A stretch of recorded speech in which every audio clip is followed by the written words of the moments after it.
সুখী ও সমৃদ্ধ বাংলাদেশ করার জন্য নীতি ও আদর্শবান মানুষ তৈরির বিকল্প নাই। আর এমন নীতি ও আদর্শবান মানুষ তৈরির লক্ষ্যেই ইসলামী আন্দোলন বাংলাদেশ ও এর সকল সহযোগী সংগঠন নিরবিচ্ছিন্নভাবে কাজ করে যাচ্ছে বলে মন্তব্য করেন ইসলামী আন্দোলন বাংলাদেশের আমির। বিস্তারিত মোহাম্মদ সোহাগ বিশ্বাসের রিপোর্টে।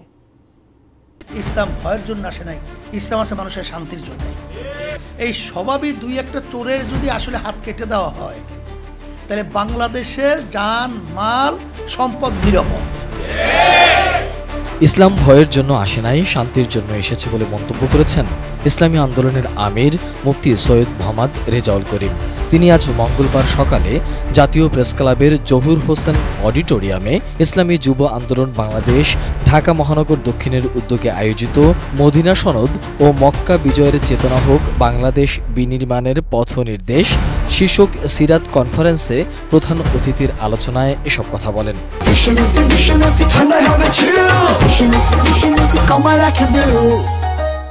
আসলে বাস্তবতা হলো ইসলাম শব্দের অর্থ শান্তি। এর মাধ্যমে ইতিহাস বলছে সর্বত্র ব্যক্তি পর্যায় থেকে শুরু করে রাষ্ট্রীয় পর্যায়ে সর্বত্র শান্তি একটা হাওয়া সয়লাভ হয়েছিল। আর যারা নাকি ইসলাম এই নামটায় বিভিন্ন মুখী বদনাম এবং ইসলামের মিথ্যাচারের মাধ্যমে বিভিন্ন ধরনের রচনার মাধ্যমে ইসলাম একটা নীতি আদর্শ ভয় ধরাইয়া দিয়েছে। আসলে কিন্তু ইসলাম ভয়ের জন্য আসে নাই, ইসলাম আছে মানুষের শান্তির জন্যে।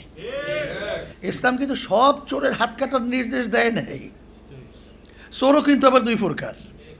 এক প্রকার চোর হলো অভাবী চোর, আর এক প্রকার চোর হলো স্বভাবী চোর। অভাবী চোর কাকে বলে?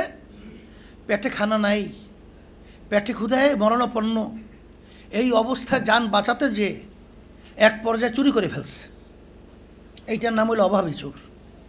আর স্বভাবী চোর আছে সব, কিন্তু আর স্বভাবই হলো চুরি করা। এই স্বভাবী দুই একটা চোরের যদি আসলে হাত কেটে দেওয়া হয়, তাহলে বাংলাদেশের জান মাল সম্পদ নিরাপদ। তাই এই আদব থাকবে না, বিচার থাকবে না। যদি আদবের লাঠি না থাকে, বিচারের যদি পর্ব না থাকে, ন্যায় বিচার যদি না থাকে, সেখানে কোনো সমাজ, কোনো ঘর, কোনো রাষ্ট্র সুন্দর চলতে পারে?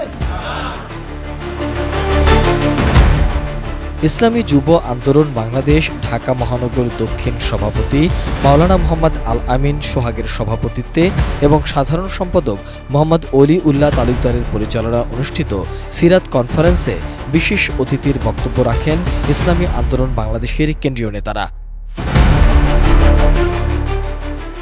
সোহাগ বিশ্বাস, এটিএন নিউজ, ঢাকা।